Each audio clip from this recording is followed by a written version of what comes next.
Hello guys, in today's video I will be showing you how to fix Inshot stop working problem. So the answer is easy, just go to the settings and then scroll down to the apps section and then go to the search and search Inshot and then go to the storage, and here you will find this clear cache option. Click on it.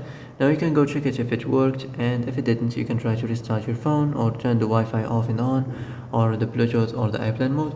Also you can try to clear data, but be careful. If you clear data, all this application's data will be deleted.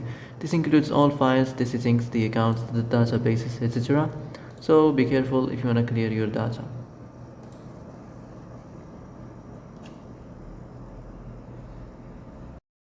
And that's it for today's video. I hope this is the answer you've been looking for. If you like this video, don't forget to like and subscribe, and see you in the next video. Thanks for watching.